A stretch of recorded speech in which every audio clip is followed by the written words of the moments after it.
Bien, pues buenos días a todos ustedes.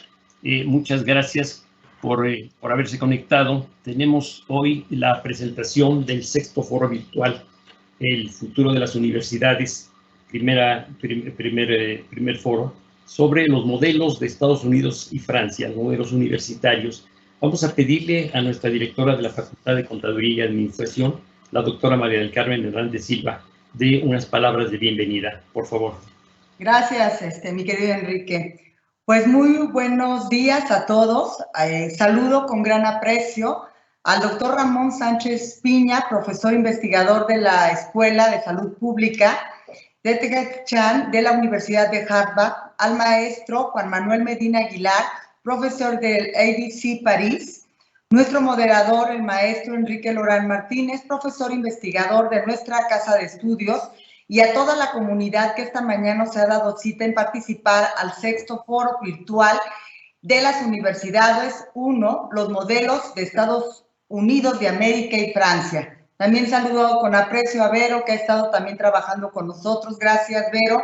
El día de hoy seremos partícipes de un intercambio de puntos de vista que nuestros ponentes comparten gracias a su amplia experiencia en cada uno de los países que ellos representan en el marco de este evento.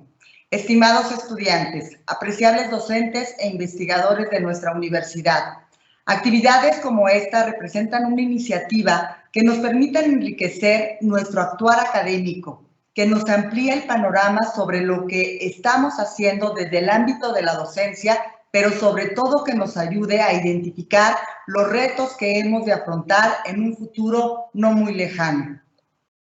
¿Cuáles son las tendencias en la aplicación de la tecnología? ¿De qué forma las universidades estamos preparando a los jóvenes para desarrollarse en el mercado laboral nacional e internacional? ¿Cuáles son los nuevos planes de estudio que exigirán las nuevas necesidades sociales de cada nación? ¿Qué herramientas les estamos brindando para que puedan acceder a oportunidades de estudio en el extranjero? Sin más preámbulo, los invito a aprovechar a cada uno de ustedes al máximo este foro, recordándoles que nuestra universidad es patria, ciencia y trabajo. Mis queridos ponentes, bienvenidos a la Universidad Autónoma del Estado de México y a nuestra Facultad de Contaduría y Administración. Gracias por estar con nosotros. Gracias a ustedes. Gracias. Muchas gracias. Gracias, doctora. Pues te hago una pequeña introducción al foro. Inherente a su nombre, la universidad tiene la misión de difundir su quehacer de manera global. Tal misión debe ser vanguardista y por lo mismo esta institución ha de permanecer en constante evolución con una visión holística que considere de manera global la ciencia, la tecnología, el humanismo, la ecología, los derechos humanos y la sustentabilidad de la vida. No solo de los seres humanos, sino de todos los seres vivos de este planeta. En una época de constantes cambios provocadas por los avances tecnológicos, las necesidades específicas de la sociedad, una pandemia que genera incertidumbre y obliga a replantear muchas cosas, el creciente cambio climático, la economía que avanza a tropezones, en todo caso a ritmo diferente en cada país o región, y otros muchos factores, la universidad debe ser el reflejo y respuesta a todos estos cambios. Debe ser capaz de interpretar no solo las necesidades de la sociedad, sino también sus deseos y anhelos, y de proponer e impulsar los cambios que establezcan y mejoren las condiciones en que convivimos. Este foro pretende dar a conocer lo que universidades en otros países están haciendo para adaptarse a las exigencias de una sociedad en transformación. Este es un primer foro en el que conoceremos en particular los modelos de universidades en Estados Unidos y en Francia. En esta ocasión, contamos con la participación del doctor Ramón Sánchez Piña, profesor e investigador de la Universidad de Harvard. El doctor Sánchez es doctor en salud ambiental de la Escuela de Salud Pública y maestro en ciencias de la Administración de Salud Ambiental, ambos por la Universidad de Harvard. Actualmente es investigador principal en proyectos relacionados con sustentabilidad y tecnologías para la prevención de enfermedades. Desde mayo de 2020 imparte cursos en línea sobre tecnologías y prácticas para prevenir el COVID-19 y estrategias para contener la pandemia en distintos países. Bienvenido, doctor Ramón Sánchez. Ramón, es un gusto tenerte con nosotros. Muchas gracias, Enrique, y muchas gracias por la invitación. Muchas gracias. También participa con nosotros el maestro José Manuel Medina Aguilar, quien cuenta con una amplia trayectoria tanto en el sector privado como en el sector público. Actualmente se desempeña como consultor de la Organización para la Cooperación y Desarrollo Económicos, la OCDE, y de la Unión Europea, además de ser profesor de la EDC Paris Business School. Maestro Medina ocupó durante 6 años el puesto de encargado de misión en medio ambiente ante la OCDE y la Unión Europea en París, Francia, en la delegación permanente de México ante ese organismo. Tiene una sólida preparación en la Universidad Estatal de Oklahoma y en la Universidad Georgetown en Estados Unidos. Radica en Francia desde 2013 con su esposa y sus 2 encantadoras hijas. Bienvenido, Manolo. Gracias, mi querido Enrique. Gracias, doctora, también, Mari Carmen, por la invitación. No, hombre, al contrario, gracias por estar esta mañana con nosotros a los dos. Gracias, se los valoramos mucho. Gracias. Bien, pues damos inicio a este foro. Cedemos la palabra al doctor Ramón Sánchez Piña. Adelante, por favor. Muchísimas gracias, Enrique. Si alguien me puede confirmar si pueden ver la presentación solamente. No tema. Perfecto. Déjenme entonces hacerla grande. Y vamos a empezar. Ahorita se le ocurre no responder. Bueno, déjenme entonces ir al preámbulo un poquitito. Vamos a hablar de los modelos que tiene Estados Unidos y el que tiene Francia en cuestión de la educación superior y sobre todo vamos a hablar de vinculación. Lo primero, la vinculación de la universidad con la sociedad, las empresas y las instituciones públicas. Lo que nosotros hacemos aquí es consideramos todo el ciclo de vida de lo que es un negocio. Por eso les puse aquí el eje del dinero contra el eje del tiempo. Entonces, nosotros siempre sabemos que al principio se va a gastar dinero para poder probar una idea, para poder saber si la idea funciona o no funciona. Entonces, ¿qué tiene que ver esto con las universidades? Pues resulta que en esta etapa de gestación, las universidades generalmente reciben dinero del gobierno para hacer investigación básica, es lo que hacemos en los Estados Unidos. Y por ello las universidades son los semilleros del conocimiento, o sea, todo el conocimiento original que nosotros tenemos viene de las universidades.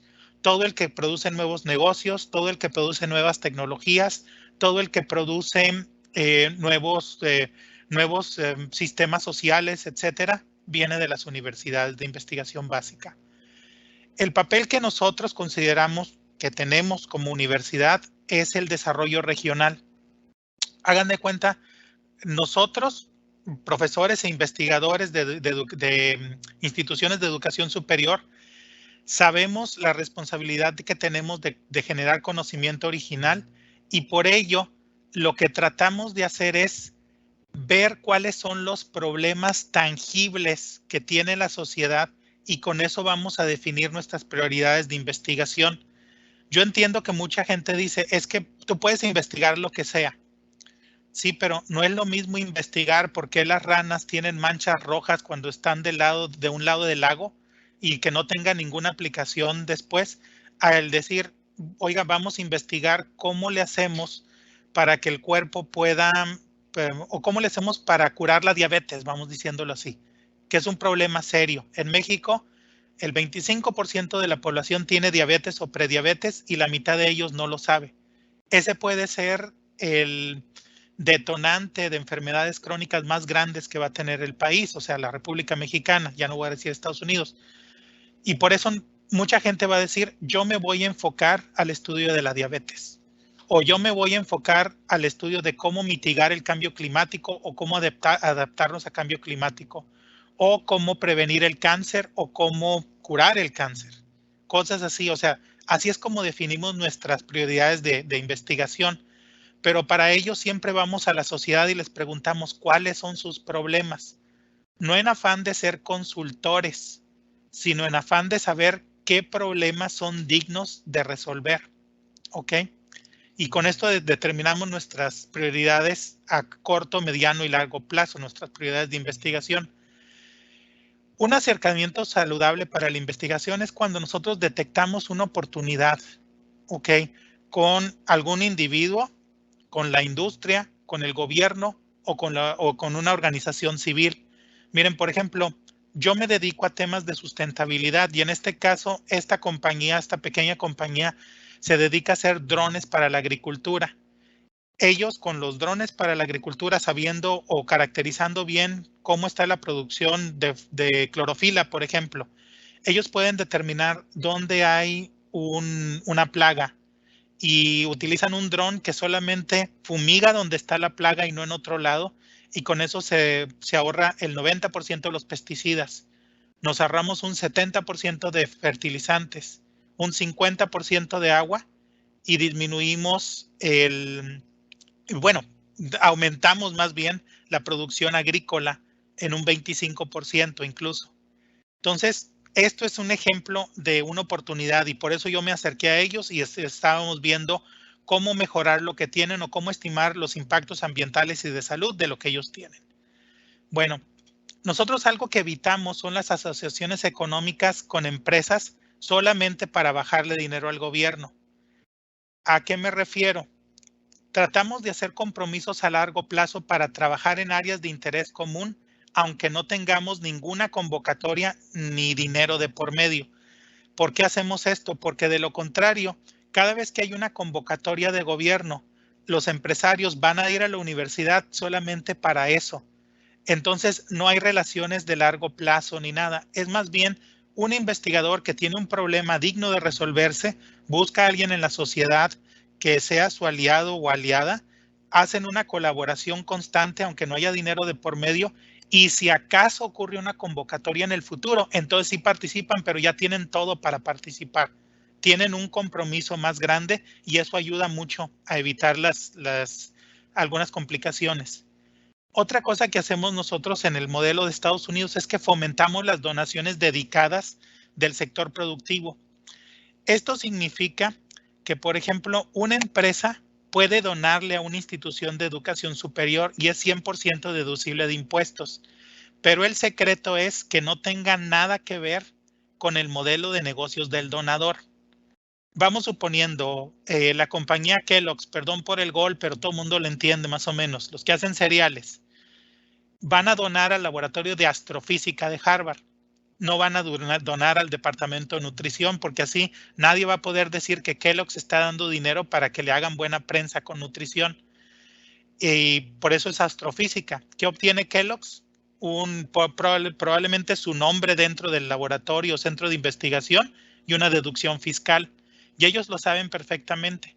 Bueno, alguien va a donar a nutrición, puede ser que sea la Mercedes-Benz, por ejemplo, alguien va a donar a nutrición tarde o temprano y el sistema sí funciona, pero es para que no haya conflictos de intereses. Luego, lo que hacemos también es fomentar la diseminación del conocimiento a través de las oficinas de transferencia tecnológica. Y aquí, cada investigador es una unidad de vinculación. Todos los investigadores somos entrenados en las reglas que se requieren para hacer una vinculación, cuáles son los procedimientos y las formas que se tienen que llenar, o sea, los formatos, cómo se hace una vinculación saludable para que no haya una relación casi como de consultoría, cómo se procesa y se licita la propiedad intelectual en caso de que salga algo nuevo, conocimiento nuevo de esta relación, y se buscan acercamientos con la comunidad productiva y con sus problemas principales. Entonces, todo este entrenamiento lo recibimos. Si ustedes me dijeran, doctor Sánchez, yo tengo una empresa que hace muebles y quiero hacerlos sustentables. A mí me toma 5 minutos llenar los formatos, para que ya haya una protovinculación, la mando a la oficina central que tenemos nosotros de transferencia tecnológica y en un par de días puede ser que ya con esa pequeña empresa ya tengamos una vinculación. O sea, así es como está entrenado todo el personal y tenemos los procesos. Y otra cosa que se hace, la universidad proporciona incentivos para los investigadores. En muchos lugares no hay incentivos para la vinculación. Lo que ocurre es que te estorba la vinculación. yo estoy escribiendo artículos científicos, viene alguien de afuera del sector productivo, del gobierno, de las organizaciones civiles, me dice de un problema y tú dices, hey, espérame, esto no tiene nada que ver con un paper científico que yo estoy haciendo, por lo cual no me quites el tiempo. Y entonces eso crea incentivos perversos que ocurren en muchos países donde premian por la producción científica, que no tiene nada de malo la producción científica, pero sí tiene mucho de malo el que solamente se enfoquen a eso y no piensen en cómo vincularse con la sociedad. Entonces, en mi universidad y también en la vecina y el MIT, la escuela se queda con un 40% de cualquier patente que salga de esto, ¿ok? Pero ellos van a hacer todos los gastos legales y administrativos para poder patentar. El laboratorio donde el investigador trabaja va a recibir el 20% y el resto es para el investigador, o sea, el 40% es para el investigador. Entonces, todos estamos pensando cómo escribir buena ciencia, pero también cómo vincularnos con la sociedad, porque hay incentivos para poder hacer eso. Y de hecho, yo busco buenos problemas, porque sé que esa va a ser buena ciencia y va a dar buenos artículos científicos, pero si también hay incentivos por vincularse, ¿por qué no? Sobre todo cuando se genera propiedad intelectual. Luego, a todos se les enseña la ruta crítica del emprendedor científico. Así es como se han creado muchísimas empresas que salen, no quiero presumir, voy a decir del MIT para no echarle flores a Harvard. Del MIT salen muchísimas empresas que ahorita son algunas de las grandes empresas y saben que de la investigación básica va a surgir conocimiento original. Este se va a transferir a través de la Oficina de Transferencia Tecnológica de la universidad.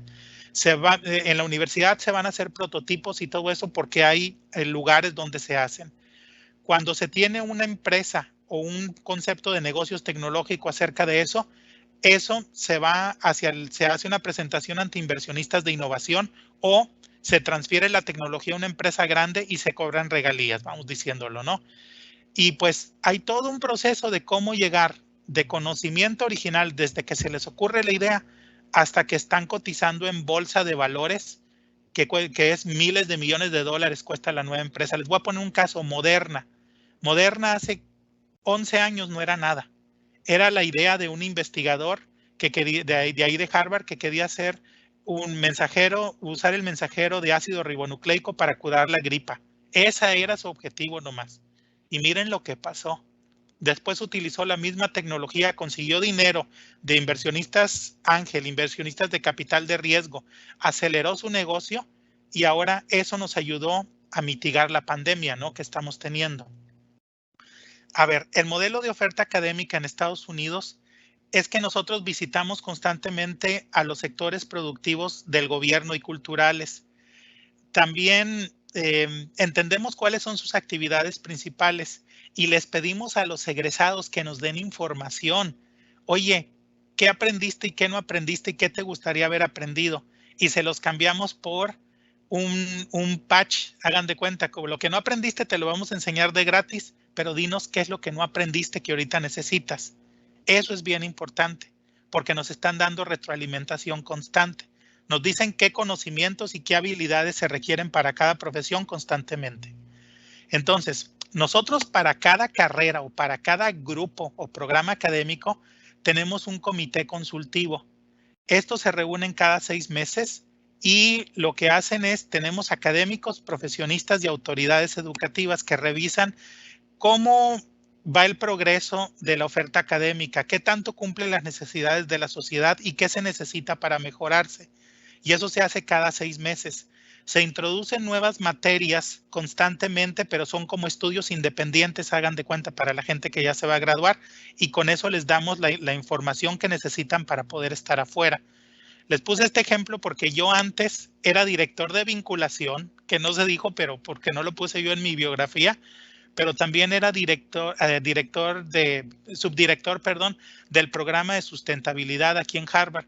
Y aquí es, por ejemplo, después de una junta, definimos que íbamos a hacer 4 especialidades dentro de sustentabilidad y qué materias iban a incluir en cada una. Fíjense las letritas que están aquí. Skill Set Education, o sea, hagan de cuenta que esta es de habilidades y la K es de knowledge. Entonces, Con eso sabemos si tiene que ver con habilidades o tiene que ver con conocimiento. Y entonces les damos un abanico a los estudiantes donde si toman estas materias, vamos suponiendo 5 materias de estas, van a tener habilidades y conocimientos apropiados para poder salir y poder tener un trabajo que valga la pena. Eso es lo que hacemos. Estos GE son generales, hagan de cuenta. Pero nosotros generalmente en una maestría tenemos 3 que son de chaleco, las tienen que llevar. 2 que son generales, que ellos las deciden, ellos pueden llevar, por ejemplo, historia de la agricultura, por ejemplo, como una general. Pero después me tienen que combinar 5 que sean de conocimientos y habilidades. Ellos deciden si son 3 de conocimientos y 2 de habilidades o viceversa. Y así es como nosotros lidiamos con todo esto. ¿Qué ventaja tenemos? Que la oferta se actualiza constantemente. El nivel de desempleo es bajísimo, es mucho menor al 3%, ahorita incluso con la pandemia. Se vinculan las investigaciones que nosotros hacemos con las necesidades de la población y eso se transmite a los profesionistas para que salgan bien preparados y pueden resolver problemas. Tenemos una excelente producción académica en cuanto a artículos científicos también. La desventaja es que el proceso toma mucho tiempo y esfuerzo. O sea, es constante, cada 6 meses y que revisando todo el tiempo y contactando exalumnos y todo eso, todo el tiempo. Bueno, la oferta académica responde a las necesidades de la sociedad actual y prepara para el futuro. Miren, iba a poner toda la oferta académica que tenemos en Harvard, pero no creo que sea necesario. Es igual que a ustedes. Tenemos contadores, financieros, abogados, médicos, biotecnológicos y de todo lo demás, ingenieros, etcétera, etcétera. Tenemos de todo, igual que ustedes, ahí en México. Les voy a decir lo que sí hacemos, que es muy importante. La preparación que les comenté anteriormente sí resuelve problemas reales. Un ejemplo, a alguien se le ocurrió un día, decía, pues es que yo quiero que me enseñes, vamos a diseñar un sistema para el lenguaje de señas para los sordos, hagan de cuenta. Y decían, ¿cómo lo mejoramos? Muy bien, pero alguien dijo, bueno, ¿y por qué no pensamos si la sordera tiene tales características? ¿Cómo podemos curar la sordera? Y se le ocurrió el implante coclear. Con eso, hagan de cuenta, les ponen algo dentro, quirúrgicamente algo dentro del cráneo y les ponen un receptor afuera que se comunica con lo que está dentro del cráneo y con eso funciona como un oído biónico, ¿no? Artificial, es el implante coclear. Entonces, esos son los tipos de problemas que resuelven nuestros egresados. Y pues, sí ayuda. Y tanto ayuda que nosotros tenemos 47 premios Nobel que están trabajando ahorita en Harvard. Si yo contara los que han recibido el premio Nobel y que trabajan en Harvard, serían 120 y tantos premios Nobel. Entonces, sí ayudan a lo que se está haciendo. Y la oferta académica sí se cumple lo que está allá afuera, es lo que se está tratando de hacer. Y sí se crean empresas. Miren, hay 2 empresitas aquí nomás les puse. Una se llama Amazon y la otra se llama Facebook. Las 2 nacieron en Harvard, las 2 por egresados. Bueno, no es cierto. Zuckerberg no se graduó de Harvard hasta que le dieron un doctorado honoris causa, pero los 2 nacieron en Harvard. Entonces, sí están cumpliendo con las necesidades de la sociedad. Me podría haber tardado mucho tiempo en la historia, pero no tengo tanto tiempo, así que lo voy a dejar ahí, ¿no? Sin embargo, el modelo de educación universitaria en Estados Unidos es muy caro. O sea, lo pagan los individuos. No es como en México o como en Europa, que es moderado, vamos diciéndolo así. Acá en Estados Unidos hay gente que puede tener una deuda de $200,000 cuando se gradúa de la universidad. Y ahí es donde yo creo que está el talón de Aquiles de todo esto. Si se mejorara el acceso a la educación superior en Estados Unidos, entonces se podría responder mejor a las necesidades sociales, ¿no?, que tenemos. Y ese es el talón de Aquiles. Entiendo que el presidente Biden quiere poner ahorita una ley para poder pagar por lo menos 2 años de universidad. Eso ayudaría mucho, pero pues es donde estamos. Ahora, como fuente de generación y transferencia de tecnología, lo que llamamos el ecosistema de innovación, me voy a ir un poquitito académico, al fin y al cabo que tengo tiempo de esto. Tengo el eje del dinero contra el eje del tiempo. En la gestación de una tecnología o de algo, el gobierno paga a través de investigación básica, fondos de investigación, premios a la innovación, fondos de prototipos, etcétera. Ahí paga el gobierno. Luego, cuando se está expandiendo el negocio, los propios negocios pagan por su expansión. Es a través de ventas de productos que tienen o servicios, regalías por licitar tecnología, el poner acciones en la bolsa de valores, por franquicias, subcontratos, consultorías, etcétera.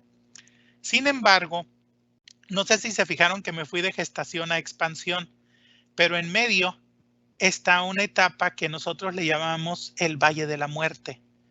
Este es el Valle de la Muerte y en México se trata de pasar con préstamos bancarios de altos intereses, préstamos de amigos y familiares, intervenciones gubernamentales, el famoso deporte nacional de bajarle dinero al gobierno, los fondos perdidos de CONACYT, los fondos sectoriales y algunas cosas que a lo mejor ya no existen, pero ya no quiero hablar de cosas tristes. Bueno, el 95% de las empresas, microempresas de alto impacto que nacen en México, no llegan de la roca del gobierno a la roca comercial donde ellos se automantienen. Y lo que tienen en medio es el Valle de la Muerte. El 95% de las empresas fallan ahí. Muy bien. Bueno, ¿cómo le hacemos la universidad para poder cerrar esta brecha del Valle de la Muerte? Pues utilizamos una oficina de transferencia tecnológica, o sea, educamos muy bien a nuestra gente, conocemos los problemas de la sociedad, trabajamos en resolver algunos de estos problemas, primero como investigación básica y luego lo tratamos de hacer investigación aplicada. Entonces, en la oficina de transferencia tecnológica, todo mundo sabemos que se tiene que entrenar a los investigadores acerca de las reglas para fomentar vinculaciones y cómo se hace una vinculación saludable, que no sea una relación de consultoría o como hacendado, no sé cómo decirles, es una cosa muy rara. ¿Cómo se utilizan los formatos para proteger la vinculación, para hacer la vinculación? ¿Cómo se dividen las ganancias después de que ya se tiene propiedad intelectual? Y cómo se buscan acercamientos con la comunidad productiva. Entonces nosotros tenemos toda una oficina, que es la oficina de transferencia tecnológica, donde vienen todos los formatos, todos los protocolos, todos los procedimientos. Hay formas de entrenar en línea a un investigador siempre y cuando estén en la Universidad de Harvard, de cómo hacer todo esto. Y pues me quedan 10 minutos, así que voy rapidito. ¿Qué tal funciona este financiamiento no convencional? Fíjense bien, cuando se transfiere tecnología, inmediatamente se tiene un disruptor tecnológico, social o económico dentro de la sociedad. Entonces, lo que nosotros hacemos es utilizar un ecosistema de innovación para poder financiar esto. Y les voy a poner un ejemplo aquí. Lorenzo es mexicano, tiene 22 años, vive en Boston. Se está tratando de graduar de una carrera de ingeniería o está por graduarse. ¿Y cómo creen que le va a ir si quiere hacer un negocio en Boston? Chéquense todo lo que va a pasar. Primero se acerca a una incubadora de negocios. Luego hace un plan de negocios de 20 páginas. A mí me ha tocado gente de México que viene con planes de negocios de 150 páginas o de 80 páginas y son cuates. Y esos no los leen los inversionistas. Leen los de 20 páginas solamente.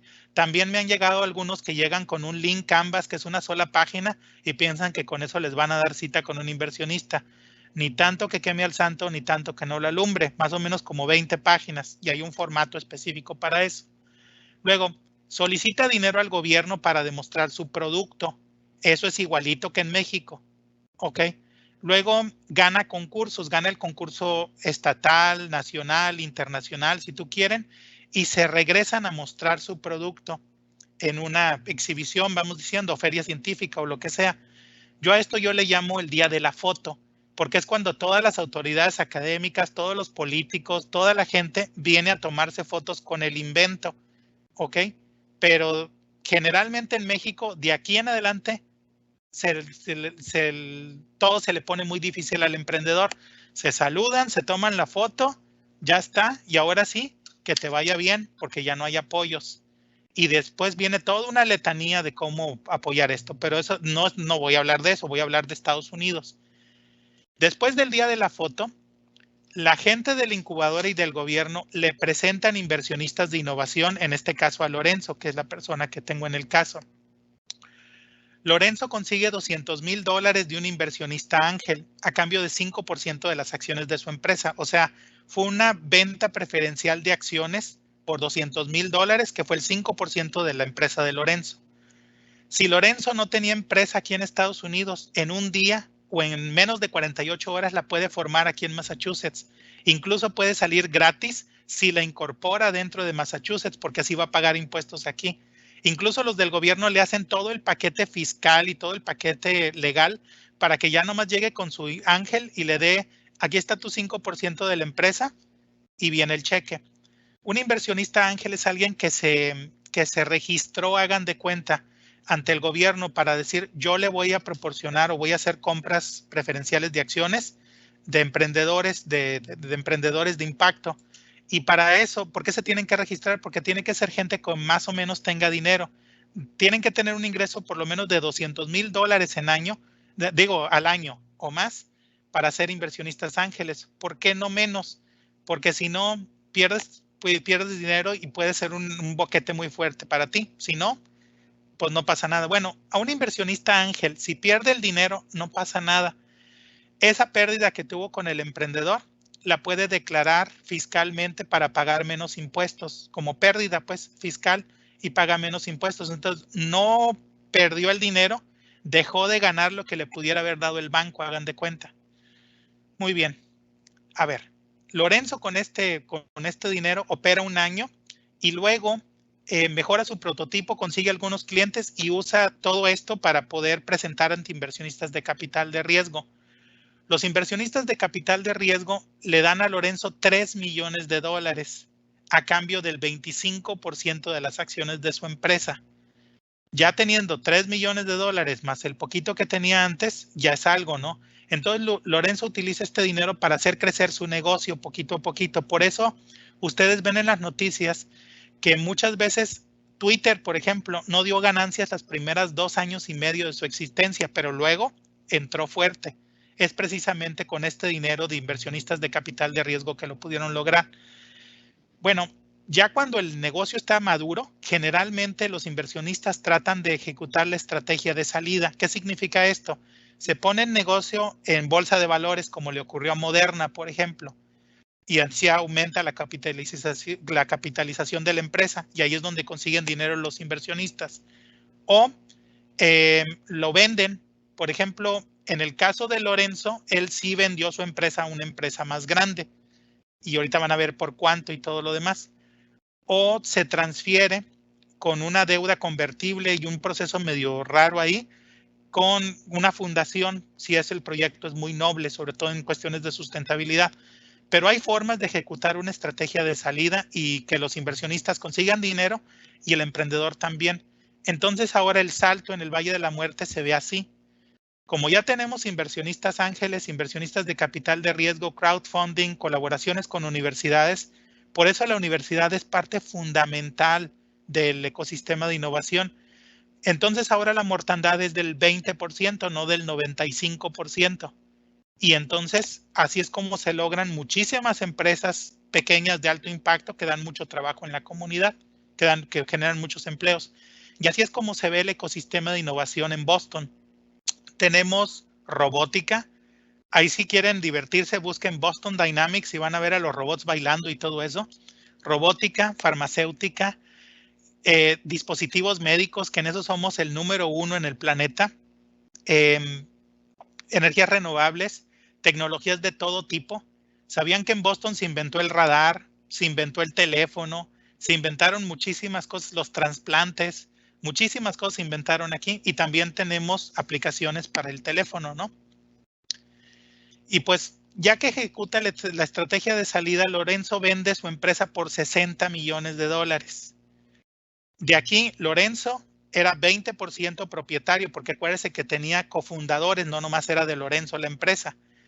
Y pues de ahí obtuvo $12 millones de esa transacción. Pero luego uno entiende por qué todos sus amigos y familia quieren poner ferreterías, hoteles y negocios de comida con este dinero ahí en México. Porque él dice, oye, pues mejor hago un negocio tecnológico, ¿no? vuelvo a empezar y muchos de ellos se vuelven inversionistas ángeles.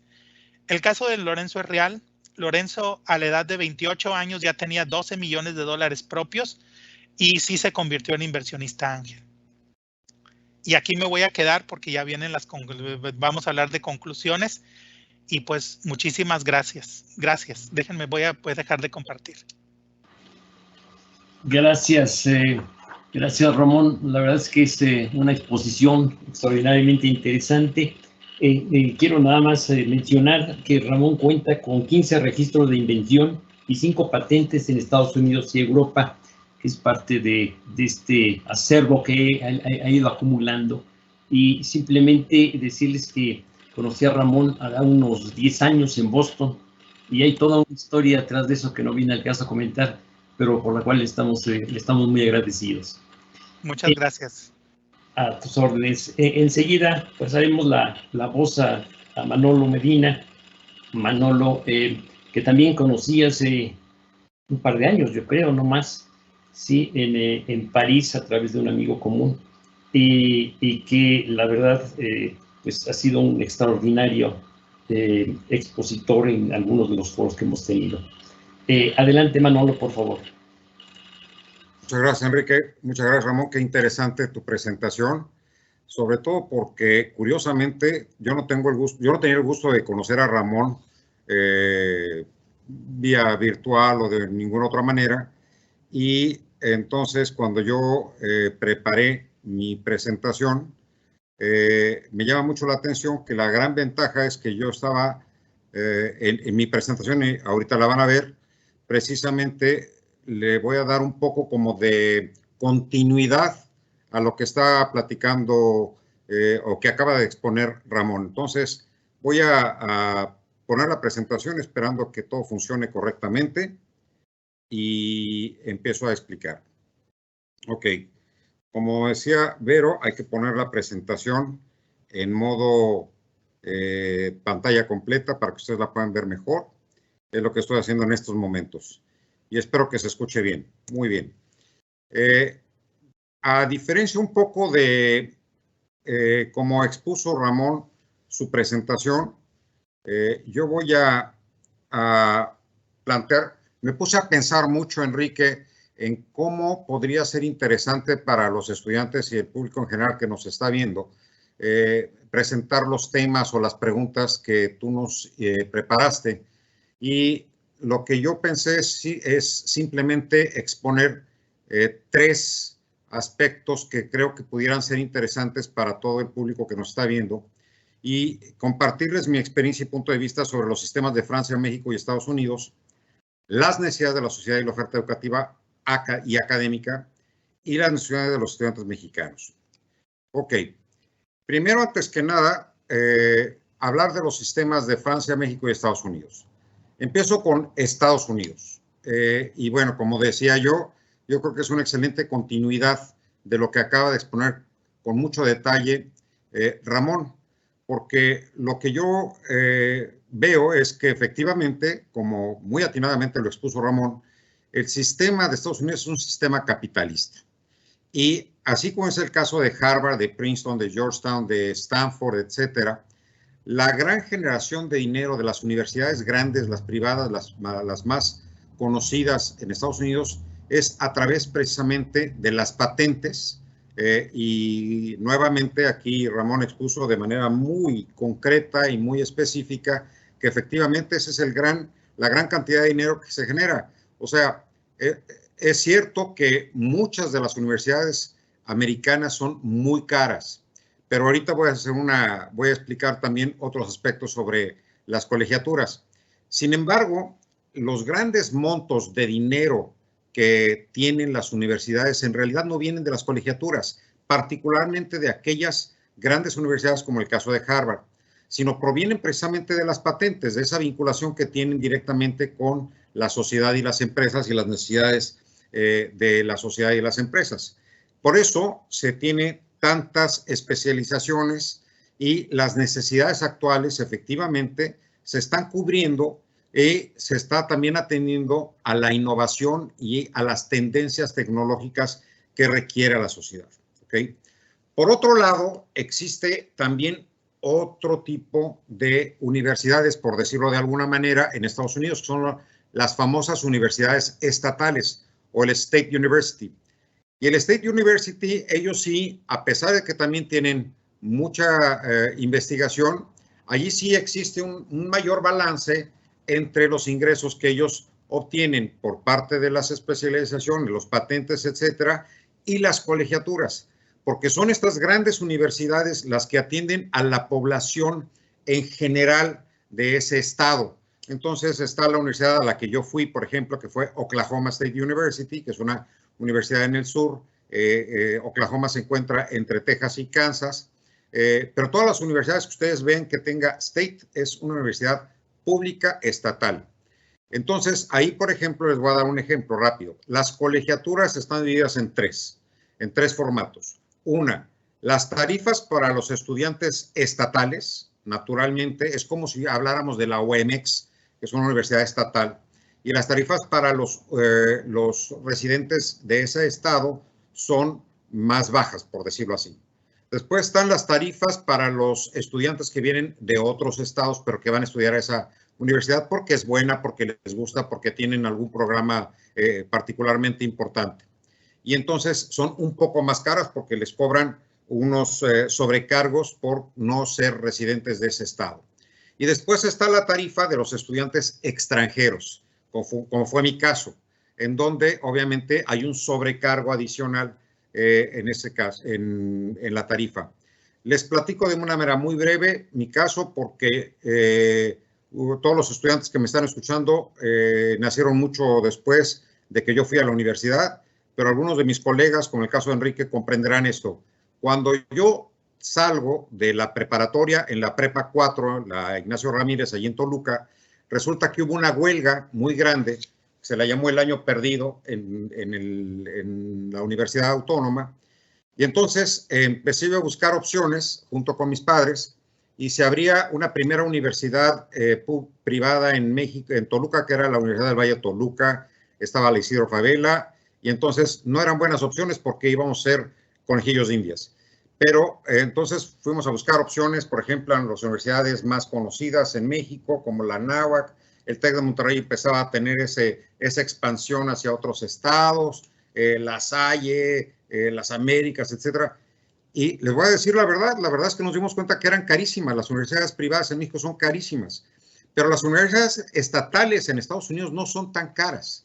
Entonces, cuando mis padres y yo empezamos a ver cuánto costaría ir a Estados Unidos a estudiar versus las universidades privadas que estaban a disposición porque no había universidad pública en el Estado de México por la huelga, nos dimos cuenta que iba a ser igual o más barato inclusive ir a Estados Unidos. Entonces, ahí les doy una idea que, digo, complemento un poquito la información de Ramón, pero también menciono que hay que analizar muy bien cuáles van a ser ustedes también las necesidades que van a tener como estudiantes y la oferta académica y educativa que existe.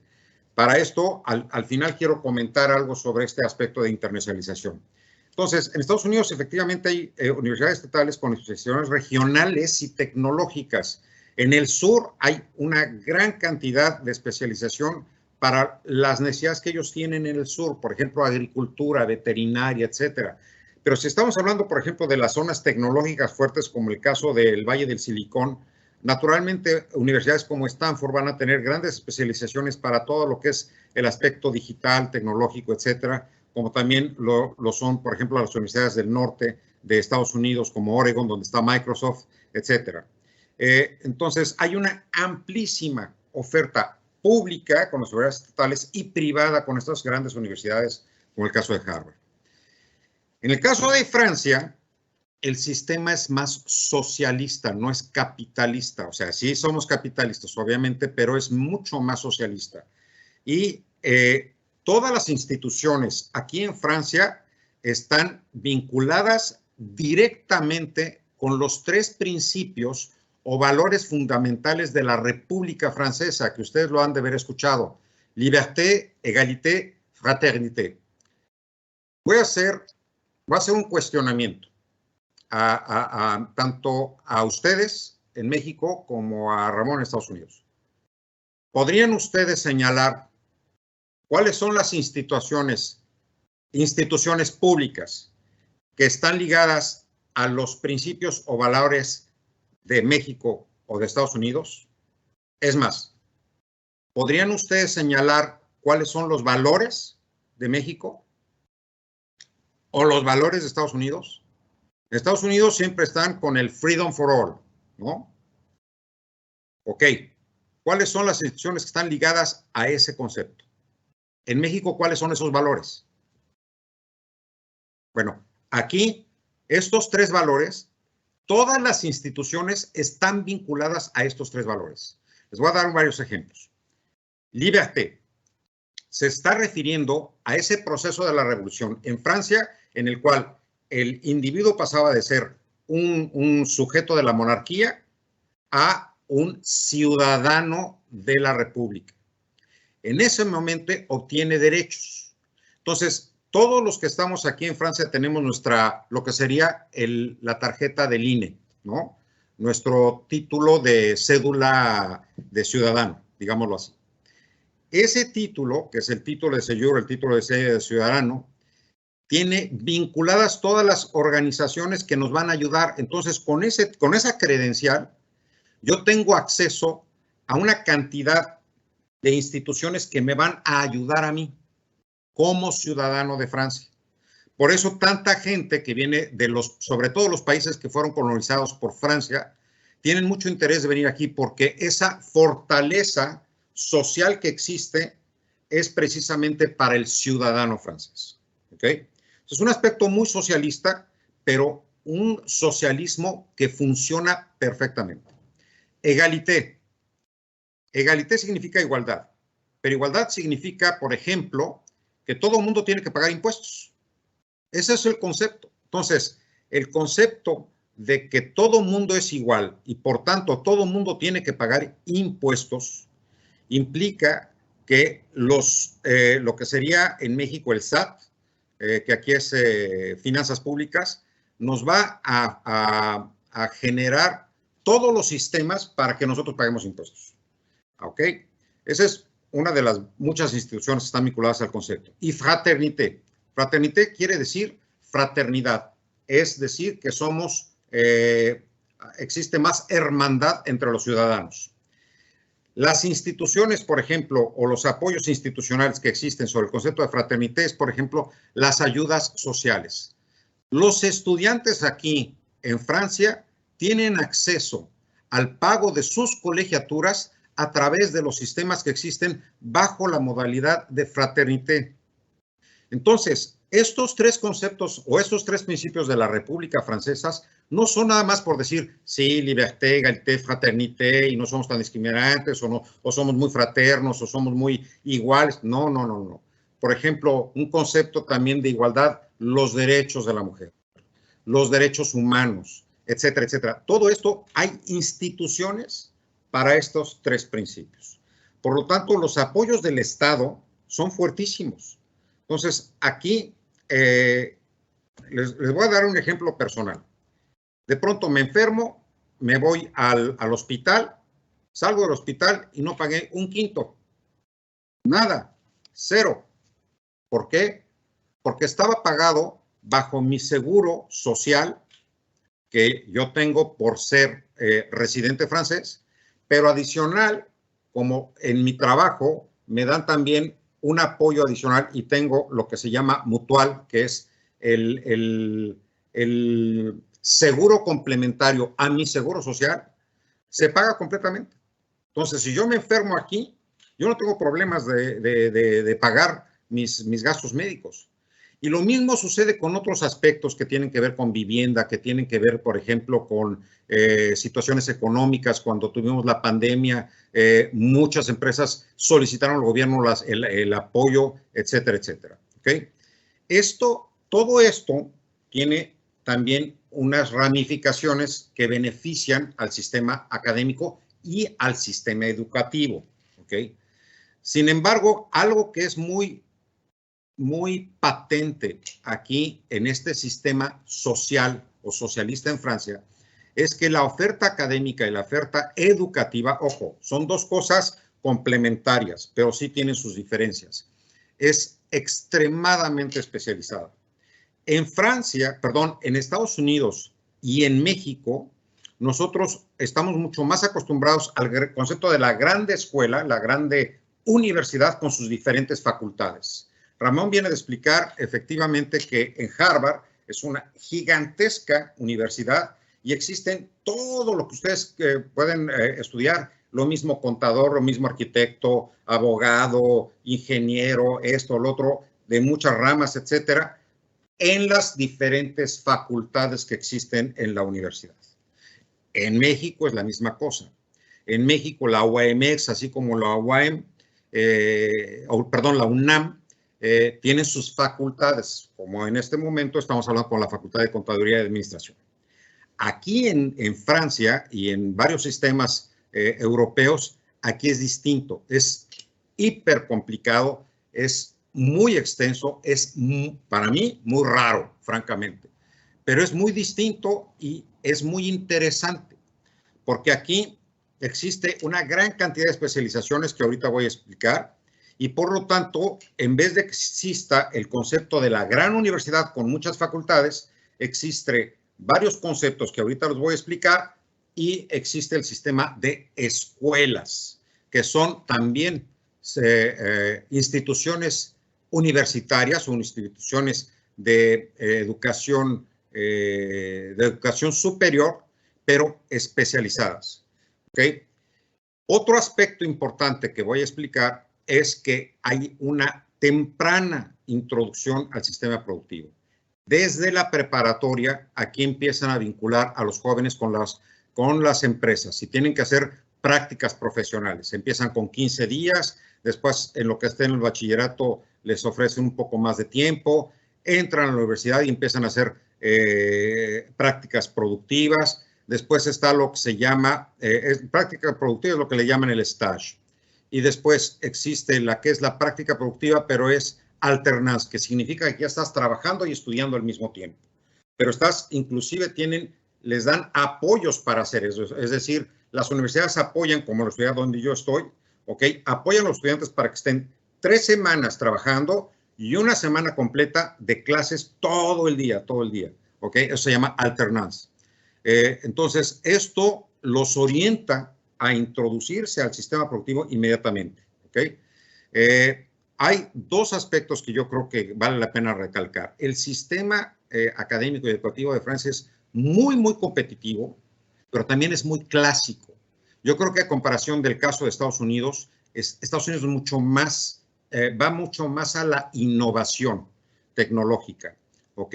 Aquí tienen todavía un gran apego a los sistemas tradicionales de educación, desde la primaria, en donde se apegan mucho a los mismos sistemas de todo el tiempo, cálculos con la mano, cosas por el estilo, casi no les enseñan computación en secundaria preparatoria, etcétera. Entonces, aquí todavía hay sistemas clásicos y eso les gusta mucho a los franceses, porque tienen todavía esa cultura muy enraizada de su pasado histórico, ¿ok? Entonces, en cuanto a los establecimientos de enseñanza superior, existen básicamente 4 conceptos. Las grandes escuelas, las escuelas e instituciones especializadas, puede ser salud, comunicación audiovisual, periodismo, agronomía, ciencias políticas, etcétera. Las escuelas superiores de artes y artes aplicadas y, por ejemplo, las escuelas superiores de arquitectura. Esto ustedes lo pueden ver en el vínculo que yo estoy poniendo allí, para que ustedes puedan ver que esto proviene precisamente del Ministerio de Educación del gobierno francés. Las grandes escuelas. Las grandes escuelas provienen básicamente de todo esta historia, de este acervo histórico que tiene Francia del nacimiento de la República Francesa. Entonces, en realidad, la generación de la educación aquí está vinculado a toda esa maquinaria que se vino desarrollando en Francia para proporcionar marcos técnicos y militares de los principales cuerpos del Estado. Fuerzas Armadas Francesas, Cuerpo de Minas, de Telecomunicaciones, de Aguas y Bosques, Administración Central, Puentes y Carreteras, Agricultura, Puertos y Arsenales, Veterinaria y Educación.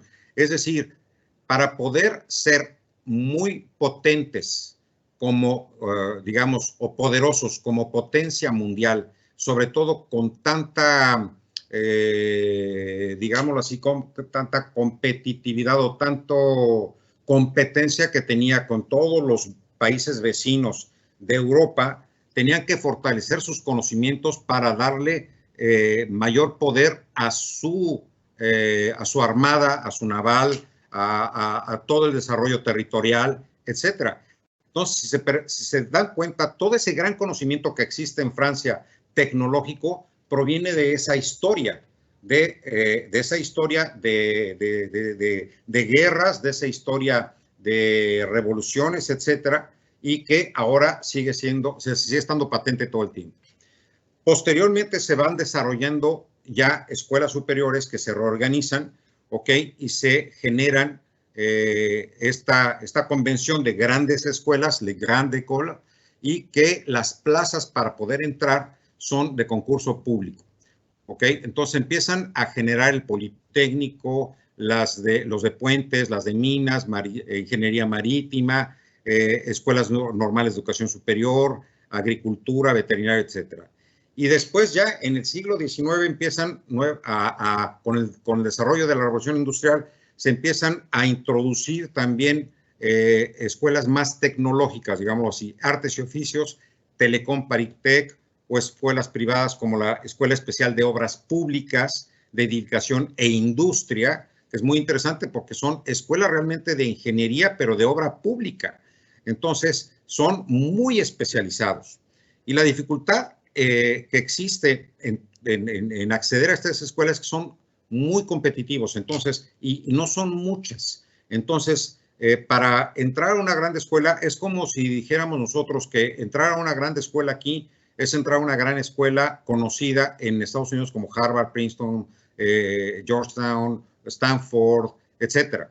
¿Ok? Es un poquito, si podemos hacerle una similitud a las grandes écoles, a las escuelas, por ejemplo, de Estados Unidos. ¿Ok? Entonces, es muy competitivo, no es fácil entrar, e inclusive les voy a decir una cosa, este sistema competitivo que existe aquí en Francia empieza desde la primaria. Entonces, desde la primaria empiezan a haber filtros y filtros y filtros, que quiere decir que los estudiantes que tienen unos ciertos niveles de unas ciertas calificaciones pueden seguir accediendo a buenas escuelas hasta finalmente poder entrar a estas grandes escuelas, ¿ok? Y después hay otros filtros que empiezan a generar diferentes tipos de opciones académicas, ¿ok? Un ejemplo de esto es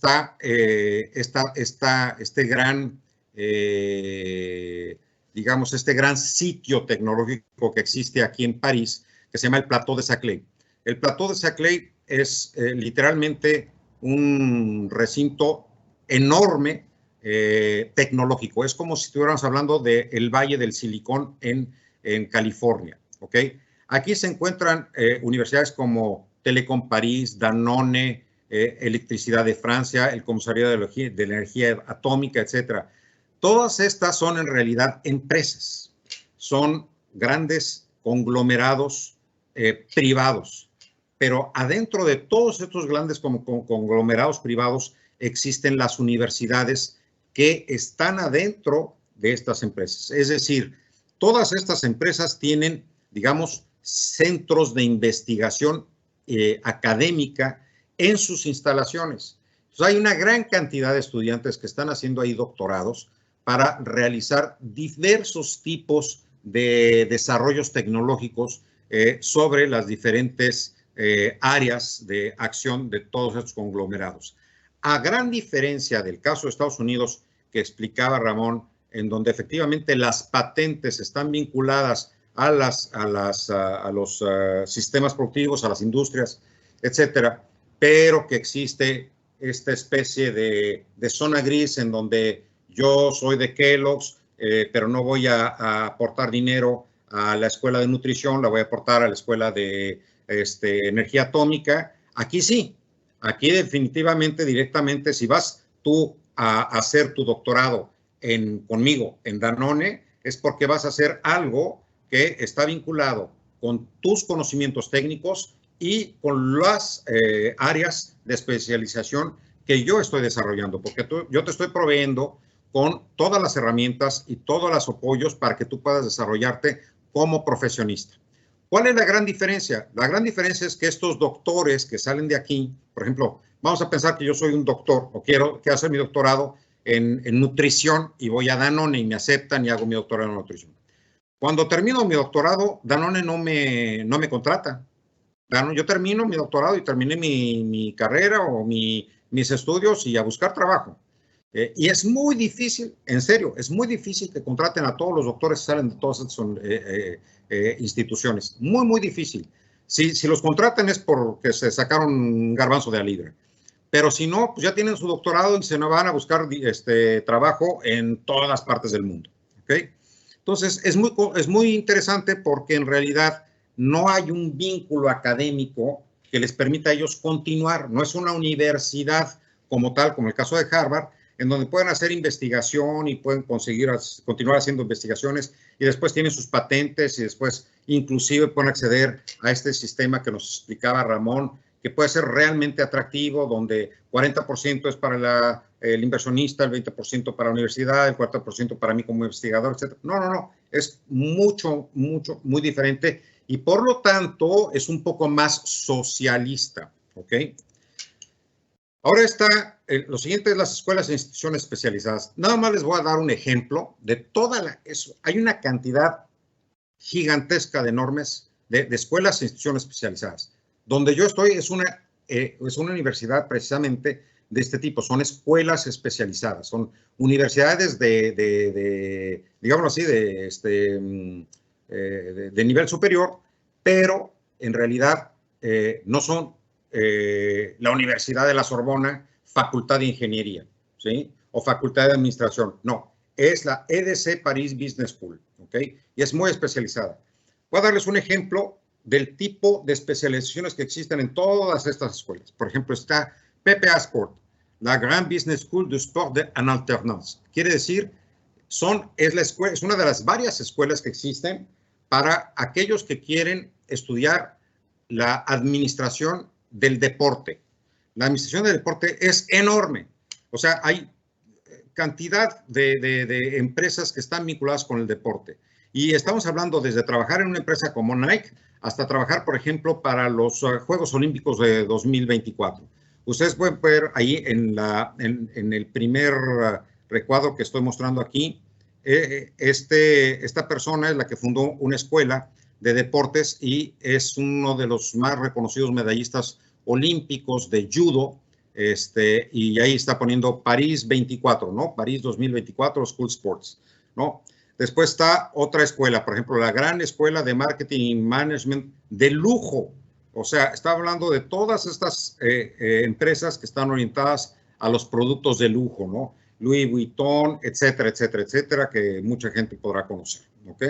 Después está la Escuela de la Alta Cocina Francesa, muy conocida también como el famoso Cordon Bleu, ¿no? Cordon Bleu de París, que de hecho está aquí muy cerca de donde yo estoy. Después, le voy a dar un ejemplo. En la OMX están las facultades, ¿de acuerdo? Y está la Gran Facultad de Turismo, que de hecho la Facultad de Turismo de la OMX es muy buena y es muy reconocida. Y hay mucha gente que sale de la Facultad de Turismo y se va a trabajar en los hoteles, por ejemplo, de México, ¿de acuerdo? Bueno, acá hay varios tipos de escuela y hay para el turismo, la hotelería, etcétera, porque Francia es el país número 1 en turismo, ¿ok? México es creo que el sexto, quinto, séptimo, ¿no? Pero acá, por ejemplo, hay escuela de hotelería y restauración de lujo. Entonces, no nada más es hotelería, no nada más es la facultad de turismo, no, es la escuela donde tú puedes hacer una licenciatura o una maestría en hotelería o restauración de lujo, ¿de acuerdo? Que lo pueden ver ustedes aquí. Después está la Escuela de Artes Aplicadas, como es, por ejemplo, animación por computadora, que es lo que estoy mostrando acá. Bachelor, que es como la licenciatura, animateur 2D, 3D, quiere decir en 2 dimensiones, en 3 dimensiones. O, por ejemplo, esto que es muy interesante, la Escuela de Comercio en Desarrollo Sustentable. Cuestiones que les puede gustar mucho a Ramón y que a mí también por nuestros diferentes backgrounds que tenemos, ¿ok? Pero si se percatan, hay una oferta enorme de instituciones de educación superior. Eso es muy distinto a la oferta que existe en Estados Unidos y en México. La oferta de México es muy parecida a la oferta de Estados Unidos y como lo dice Ramón, ustedes pueden estudiar prácticamente lo mismo en México que lo mismo en Estados Unidos, etcétera, con importantes diferencias que ahorita voy a mencionar. Acá puedes estudiar cantidad de cosas en diferentes tipos de instituciones. Hay escuelas que son realmente muy especializadas y muy pequeñas, que no tienen el concepto del gran campus, por ejemplo, de Estados Unidos, o inclusive de los grandes edificios o de los grandes centros que existen, por ejemplo, en México. ¿Ok? En México, el sistema tiene ambas versiones. Es capitalista, ¿ok? Pero también es socialista. ¿Por qué? Porque también existen las universidades públicas, como el caso de la UNAM, como el caso de la OMS, como el caso del POLI, etcétera, que tienen ciertas subvenciones por parte de los gobiernos, que tienen ciertos apoyos y que las colegiaturas son más accesibles precisamente para ofrecer a la gran demanda que existe de estudiantes unas tarifas que puedan ser un poquito más accesibles, ¿ok? Pero naturalmente sí hay también una gran diferencia entre una universidad estatal mexicana y una universidad estatal de Estados Unidos, ¿ok? Acá las universidades pueden ser bastante baratas, ¿ok? Y es nuevamente porque existe también mucho apoyo y subvención del gobierno, ¿ok? Nuevamente ya expliqué el concepto de universidades y facultades. En México hay menor especialización. Yo creo que el ejemplo que dio del paso a la muerte, Ramón, es muy interesante porque desafortunadamente esta menor especialización que existe en México nos ofrece que los estudiantes que salen de la universidad pues realmente tienen un sistema muy tradicional. O sea, la atención a la empresa es una atención a la empresa tradicional. El caso del ejemplo que dio Ramón sobre el estudiante Lorenzo es eso. O sea, la oferta de los estudiantes que salen son para contador, abogado, doctor, arquitecto, en fin. Yo creo que cada vez más la Universidad de México está viendo la posibilidad de ampliar esta oferta, pero una gran parte de los estudiantes todavía estudian esta oferta tradicional, ¿ok? Existe un incremento en la oferta educativa privada. Ojo, no académica, porque la académica está mucho más orientada al aspecto de educación, perdón, de investigación.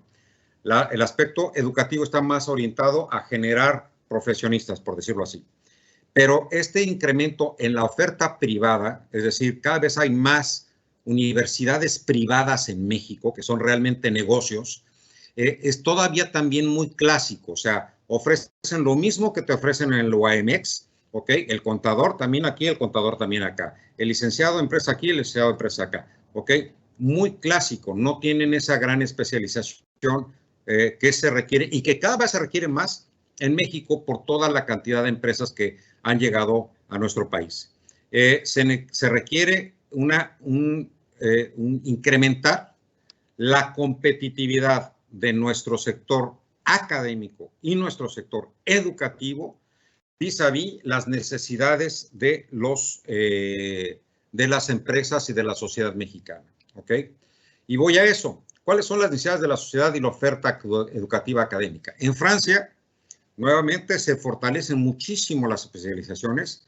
Sin embargo, se requieren más especializaciones. Por ejemplo, interesantísimo, pero me doy cuenta de que hay temas como, por ejemplo, responsabilidad social de las empresas, desarrollo sustentable, energías renovables y todo lo que es el marco regulatorio internacional que existe alrededor de todo esto, que cada vez más lo están solicitando las empresas y la respuesta de las universidades es muy lenta. Entonces, cada vez más hay necesidad de maestros, como es mi caso, que tengan conocimientos de estos temas para poder ofrecer a los estudiantes esta oferta que en este momento se requiere. Entonces, la respuesta es más lenta, yo creo, que lo que se tiene en el caso, por ejemplo, de Estados Unidos. Y esto hace que se pierda competitividad. Entonces, hay pérdida de competitividad aquí en Francia, lo cual se platica mucho a nivel tanto oficial, pero también coloquial entre los amigos. Y nos damos cuenta que efectivamente, por ejemplo, Alemania, que está a un lado, es mucho más competitivo en muchas cosas y nosotros estamos perdiendo competitividad, ¿ok? Falta de competencias generales, exceso de especialización. Esto es también muy interesante. Cuando se especializan tanto en algo, resulta que hay otros conceptos que son generales, que se necesitan, que los profesionistas, los estudiantes que van a ser los nuevos profesionistas no tienen, no conocen. Un ejemplo muy sencillo. Si yo le pregunto a un estudiante que sale de otra especialidad, de una especialidad de management de lujo o de cordon bleu o no lo sé, les pregunto, hazme un porcentaje de utilidad. Sácame el porcentaje de utilidad de tu empresa. No lo saben hacer. No lo saben hacer, es increíble. Yo estoy con estudiantes que están en maestría y no saben sacar un porcentaje de utilidad. Es la cosa más básica y sencilla que tiene que aprender un profesionista si quiere ser emprendedor, si quiere trabajar en una empresa. ¿Cuánto está ganando tu negocio? Y cómo entonces, a través de cuánto está ganando tu negocio, puedes hacer promoción y mejorar tus ventas y tus utilidades, ¿ok? Entonces, a veces ese exceso de especialización no es bueno, ¿ok? Y aquí en Francia eso también es muy importante. Y eso implica que existe también un gap ahí para la consultoría, para los apoyos del gobierno, para aprender, para seguir formándose en otros aspectos que no te forman las escuelas especializadas, ¿ok? Acabo de explicar lo del decremento de la competitividad, ¿ok? Hay una actitud muy nacionalista en donde se sienten, se piensan, se ven que son y que han sido durante muchos años muy poderosos y traen todo este historial francés de que fueron una gran potencia en la época de Napoleón, etcétera, etcétera. Pero cuando te das cuenta de que están perdiendo competitividad, las pláticas, insisto, coloquiales y también las pláticas a nivel oficial, es que, oigan, algo está pasando porque realmente nos estamos excediendo. O sea, estamos perdiendo competitividad, no tenemos un servicio a clientes adecuado, no tenemos una innovación tecnológica como la que se requiere. El ejemplo del COVID es el más, yo creo que el más fácil de ver. No salió ninguna vacuna de Francia. Y eso que aquí tenemos institutos especializados importantísimos y una gran cantidad de recursos para estos institutos, como el Instituto Pierre et Marie Curie, ¿ok? Y entonces, sin embargo, no salió. Y sí salió Moderna, sí salió Pfizer, sí salió AstraZeneca, etcétera. Todas instituciones de otros países, ¿ok? Orientación a la investigación es más como una especie de requisito, más que como opciones de competitividad, o sea, las patentes. Aquí, en vez de estarte ayudando a que tú hagas investigación para generar patentes, como el caso que explicó Ramón, no, aquí es como para que tú termines tu grado, ¿ok? Tú haces investigación de lo que tú quieras. Y yo me he dado cuenta que hay investigaciones muy buenas y otras que son muy sencillas de hacer, que lo puede hacer cualquier persona. O sea, no se requiere mucho tiempo de investigación, ¿ok? Pero hay unos que son muy buenos y que a lo mejor van a seguir sobre el aspecto académico, no sobre la investigación, como el caso de Ramón. Pero hay otros que simplemente es para tener tu título y entonces irte a trabajar, punto. Pero se requiere esa investigación. Entonces, el caso del Plateau de Saclay que yo les explicaba, tú necesitas sacar tu doctorado, ok, terminas tu doctorado y se acabó, gracias, ya tienes tu título y a buscar trabajo, ¿no? Amplia oferta académica, sí, como lo acabo de explicar, y sigue creciendo. O sea, hay más y más y más y más cada vez más. Falta de internacionalización, esto también es algo interesantísimo porque son muy cerrados, entonces no se percatan de que existe ya toda una vinculación externa. Eso es muy natural por estar aquí en Europa, ¿ok? Pero también sucede en Estados Unidos. En Estados Unidos hay, digamos que en Estados Unidos ellos se dicen a sí mismos muy autosuficientes y no necesitan de la internacionalización. En México somos muy dependientes y necesitamos cada vez de más internacionalización. Esto es algo que todas nuestras autoridades deberían de comprender mejor. ¿Por qué? Porque nuestra posición geográfica es muy ventajosa, tanto para la situación con Estados Unidos y Canadá, como también inclusive para los otros dos polos. Pero acá también se siente mucho esa nacionalización y entonces, por lo tanto, no existe tanto este proceso de internacionalización. Y es interesantísimo, pero cuando platican con los franceses, por ejemplo, y hablan con ellos en inglés, la educación del inglés aquí es malísima, malísima, a diferencia, por ejemplo, de Alemania, de Holanda, de Noruega, Suecia, etcétera, inclusive a veces hasta de México. En México, sin embargo, necesitamos nosotros evolucionar hacia esta especialización, cada vez más, es muy importante. Definir la orientación de la oferta académica, perdón, ahí me falta una C. Respuesta a las necesidades productivas tradicionales es versus la innovación tecnológica. Yo creo que con lo que acabo de exponer y lo que expuso, Ramón, podemos comprender, ¿no? O sea, no tanto el sacar profesionistas para la oferta académica tradicional, sino empezar a buscar también profesionistas que puedan adaptarse a las innovaciones tecnológicas. Generación de mayor oferta educativa, más escuelas, especialidades, versus una combinación de estas escuelas especializadas con los grandes conocimientos generales que requieren todos los ciudadanos, todas las personas. La oferta de internacionalización, importantísima. La UEMEX tiene convenios con muchas universidades en diferentes países. Yo creo que requieren ustedes todavía incrementar más, y hemos platicado, Enrique, sobre la posibilidad también de incrementar la oferta con nuestra universidad acá en París. Es muy importante. Yo conozco jóvenes que han venido de México aquí, empiezan a estudiar, terminan su maestría, encuentran trabajo aquí y aquí se quedan.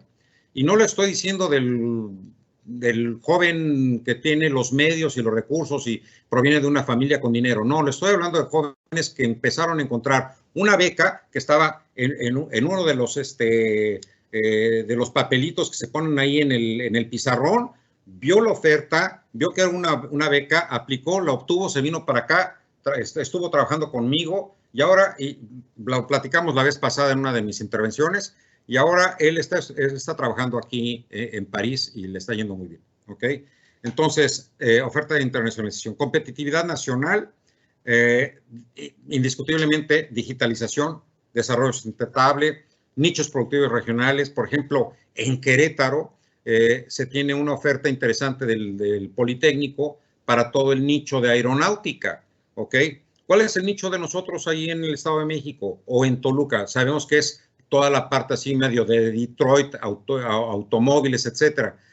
Yo sé que, por ejemplo, ahí el Tecnológico Regional ofrece muchos profesionistas que salen y trabajan ahí en esa zona. Pero la UEMEX, ¿cuáles son los nichos productivos regionales que se requieren? Por ejemplo, el Silicon Valley de México se encuentra en Jalisco, en Guadalajara, y las ofertas ahí son muy buenas. En Aguascalientes hay una oferta también muy, muy interesante de un nicho productivo ahí que está vinculado con energía. Monterrey tiene sus nichos. En fin, hay que buscar esos nichos productivos regionales. Lo explicó también, yo creo, muy interesantemente Ramón, esa necesidad de apoyar a todo el desarrollo regional. Importantísimo, la coordinación de la estrategia nacional, de la estrategia regional con la estrategia académica y educativa, y ahorita voy a dar un ejemplo sobre eso, ¿ok? Necesidades de ustedes, jóvenes, estudiantes mexicanos. Tres cosas que yo creo que son súper importantes para ustedes. Voy a poner un poco de luz, a ver si me veo mejor, que a lo mejor ya está perdiendo aquí la luz por la diferencia de horarios. Tres importantes. Uno, idiomas. Estudien idiomas. Les va a abrir las puertas del mundo. Inglés, español, obviamente ya lo tienen, francés, son los principales, porque les abren puertas en muchos países, ¿ok? Esos tres. Después los que quieran estudiar alemán por cuestiones muy prácticas o chino, por cuestiones también muy particulares, pero estos tres son los más importantes. Aspectos digitales, aprendan lo digital. Aquí en Francia muchos estudiantes están retrasados en lo digital, increíble, pero así es. Y sin embargo, hay otra sección de gente que son súper especializados en lo digital. Y sin embargo, vemos que los grandes desarrollos digitales se encuentran en otros países, como el caso de Estados Unidos. ¿Ok? Pero estudien lo digital, oriéntense a lo digital en todas sus formas, todas sus áreas de la robótica, aspectos audiovisuales, programación, drones, etc. Refuerzo en la percepción, el número 3, su desarrollo integral como personas, su valoración de ustedes mismos. El que ustedes se sepan y se conozcan y sepan que ustedes son excelentes aquí, como decimos en México, aquí y en China. Yo creo que hemos tenido muy buenos ejemplos de las personas que han participado en estos foros y tenemos un excelente ejemplo ahorita con Ramón. Ramón es nuevamente un mexicano, así como ustedes, y ahorita es una de las personas más importantes en Harvard sobre los temas que él lleva. ¿Ok? Harvard es indudablemente la universidad más reconocida a nivel mundial, ¿ok? Y como bien lo explicó, tiene una gran cantidad de patentes, ¿ok? Una gran imagen a nivel internacional y a nivel del sector productivo y a nivel social, ¿ok? Y tener gente como Ramón en esas universidades o tener gente como el secretario general de aquí, de la OCDE, anterior secretario general José Ángel Gurría, o Patti Espinosa, que es la secretaria general de la Comisión Marco de Naciones Unidas para el Cambio Climático, o por ejemplo, una persona que aquí es muy conocida en París y que salió del Cordon Bleu, pero ella estudió todos sus estudios en México, de cocina, y ahora la ponen aquí en entrevistas y sale y le hacen publicidad aquí en diversos tiendas aquí conocidas en Francia, y es mexicana.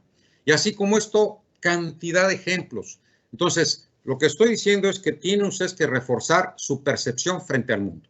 Ustedes son súper competitivos y superiores. Y estos miles de ejemplos que yo les acabo de dar son, digamos, el incentivo para que ustedes comprendan cuál es su percepción personal. Incrementar la generación de principios y valores para ustedes. ¿Cuáles son sus principios y sus valores como personas? Porque esto va a ayudarles a ustedes primero y obviamente en una forma general a todo el país. ¿Okay? Fomentar la coordinación con las instituciones industriales y de negocio. Esto es para la universidad. Esto es un mensaje para la UMX. ¿Ok? Para todos nuestros amigos que están ahí colaborando en la UMX. Fomentar la coordinación con las instituciones industriales y de negocio, así como con los 3 niveles de gobierno. Por ejemplo, yo fui tesorero de la Fundación UAMX cuando estaba como presidente el exgobernador César Camacho. ¿Okay? Fui tesorero de la fundación y me di cuenta de las becas y los apoyos que tenemos para los estudiantes. Desde algo muy sencillo como para darle al estudiante para que pueda ir a la imprenta a imprimir su tesis, hasta inclusive haberle dado becas para que pudieran ir a hacer sus primeros estudios en una universidad extranjera. Entonces, esto es lo que ofrece, por ejemplo, la Fundación para ustedes. Pero interesantísimo, tanto el presidente César Camacho como en aquel entonces el director Alejandro Vilches, como todos los que estuvimos colaborando ahí, nos acercamos con el sector, con todos los empresarios conocidos en Toluca, en el Estado de México, y empezamos a solicitarles dinero. ¿Para qué? Para apoyarles a ustedes. Entonces, vincúlense con los organismos empresariales, vincúlense con el Consejo Coordinador Empresarial, está ahí, CCE, con el Consejo Municipal de Toluca, por ejemplo, los consejos municipales, ustedes deben de estar presentes, UMX, con los consejos estatales, con las delegaciones estatales. Ya no existen las delegaciones de economía, de agricultura, está el gran delegado federal. Bueno, vincúlense con ellos, vincúlense con estas personas. ¿Para qué? Para que entonces los intereses de la universidad estén presentes en las decisiones de todas esas instituciones. Y finalmente, nuevamente, para todos los jóvenes estudiantes, internacionalizarse. Salgan al extranjero. Yo no voy a dar conclusiones ahorita porque me voy a permitir que empiece Ramón con las conclusiones y terminaré yo con esto. Pero sí les quiero mandar el mensaje a todos los estudiantes. Chavos, para adelante. Para adelante. Tienen que lograr sus objetivos. Tienen ustedes que mejorar para que entonces mejoren a México. Dejen de ser revolucionarios de WhatsApp. Antes éramos revolucionarios de café. Nos íbamos a Vips a tomar el café y tratar de resolver los problemas de México. Ahora lo hacemos a través de las redes. Dejen de ser revolucionarios de WhatsApp. Dejen de ser revolucionarios de Facebook. Mejoren ustedes, porque yo sé que si ustedes mejoran a todo su entorno, su familia, sus amigos, con sus principios, con sus valores, y entonces van a mejorar México, ¿ok? Y nuevamente, vean todos los ejemplos que Enrique, la doctora, les está trayendo a través de estos foros como Ramón y con todas las personas que participamos aquí, y que ustedes digan, yo sí puedo, para adelante, ¿ok? Merci beaucoup, muchísimas gracias. Gracias Manolo, es muy emotivo la forma como lo estás haciendo. Yo creo que hemos tenido pues dos estupendas presentaciones por parte de Ramón, por parte de Manolo. Yo quisiera pedirles muy brevemente, en aras del tiempo que se nos está terminando, que pudieran dar brevemente sus conclusiones de lo que pueden dar como mensaje en este foro. Adelante, Ramón, por favor. Muchas gracias, Enrique. Y va a ser muy breve. Miren, México puede tener lo mejor de dos mundos. Como decía ahorita Manolo, en Francia es un modelo socialista, pero es barata la educación, ¿no? Eso es muy importante. Aquí en México ustedes tienen educación buena, bonita y barata. Eso no lo tenemos en Estados Unidos, es caro aquí. No voy a ahondar en eso, pero sírvanse decir que yo a toda la gente le recomiendo, a mis amigos que me dicen, ¿qué hago con mis hijos? Que estudien en México y que se vengan a hacer la maestría y el doctorado a Estados Unidos o a cualquier otro lugar. Segundo, se puede mejorar la vinculación. Ustedes ya tienen la computadora, ya tienen el framework y todo lo demás, les falta software. ¿Cómo le hacen para interactuar bien con los empresarios sin que se convierta en una relación hagan de cuenta, de consultoría, vamos diciéndolo así? Sí se pueden tener vinculaciones efectivas sanas y eso lo pueden lograr bien rápido, ¿no? Luego, se tiene que enseñar la ruta crítica del emprendedor. O sea, ¿cómo le hacen ustedes desde que se genera el conocimiento para cómo se transfiere esto y cómo se crean las oficinas de transferencia tecnológica de forma adecuada en las instituciones de educación superior para que de ahí surjan nuevas empresas? ¿Ok? Y eso no se enseña.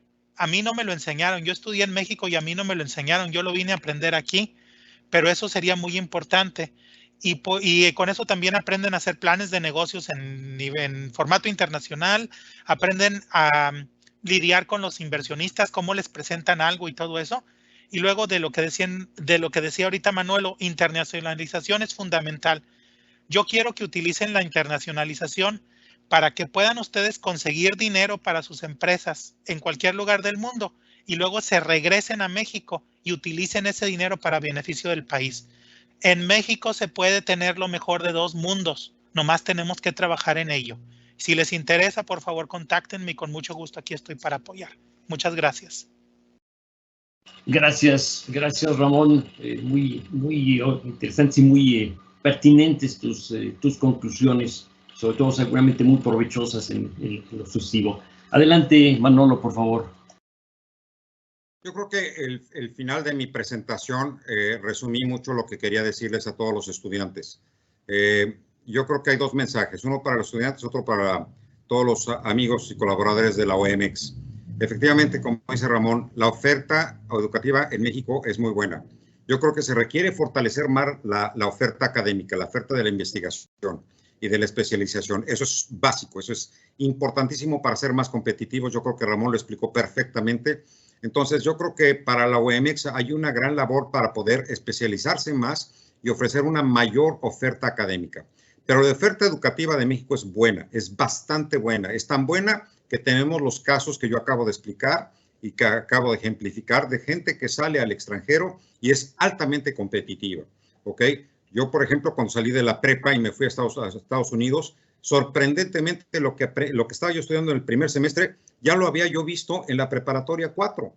Y entonces saqué puro 10, porque ya lo conocía. Entonces, imagínense nada más. O sea, quiero simplemente darles a todos los estudiantes esa visión y compartirles que sí tienen ustedes una excelente universidad, aprovechenla, pero como dice Ramón y como yo también lo expliqué, internacionalícense, ¿ok? Porque eso les va a abrir las puertas para todo, para el desarrollo profesional o para poder generar empresas, como lo explicó Ramón, ¿no? Acceder a los conceptos y los conocimientos para poder generar más empresas. Y reiterar, bueno, ya expliqué del caso de la OMX, lo que yo creo que valdría la pena reforzar, pero reiterar los tres aspectos, o sea, idiomas, digital, ¿ok? Pero el tercero es básico, el desarrollo integral de ustedes, saber cómo resolver problemas, ¿ok? Las empresas, todas las instituciones contratan gente porque tienen un buen currículum, pero cuando se encuentra esa persona que contrataron con un problema y no sabe resolverlo, no les va a ayudar el 2 más 2 de las matemáticas, no les va a ayudar si la regla que aprendieron en arquitectura e ingeniería, no. Les va a ayudar que ustedes tienen lo que dicen en Estados Unidos, el street smarts, ¿ok? Saber cómo moverse, saber cómo resolver los problemas, cómo luchar, cómo pelearse. Pelear, busquen lograr sus objetivos, ¿ok? Que les dicen no aquí, abran otra puerta. No dicen acá, no, abran otra puerta. Pero todo eso tiene que ver con principios, perseverancia, confianza en sí mismo, etcétera. Le puedo asegurar que para Ramón no fue sencillo llegar hasta donde está. Para mí tampoco, ¿ok? Y todos los que estamos tratando de lograr hacer algo de nuestras vidas aquí o en el extranjero, es muy difícil. Entonces, estoy seguro que para muchos de los participantes, los estudiantes, también las cosas no son fáciles. Pero si ustedes tienen principios, valores y la determinación, eso es un desarrollo integral. La universidad a veces no lo va a ofrecer de una manera institucional. Pero yo creo que sí vale la pena que ustedes empiecen a buscar la forma de formarse también de esa manera y que la OMX también atienda a esas necesidades. Gracias. Muy amable, Manolo. Pues no me resta sino agradecer al doctor Ramón Sánchez Piña de la Universidad de Harvard por esta plática tan interesante, tan provechosa, al maestro Manolo Medina de la EDC Paris Business School. Con estas aportaciones de ambos, creo que nos quedamos con un muy buen sabor de boca.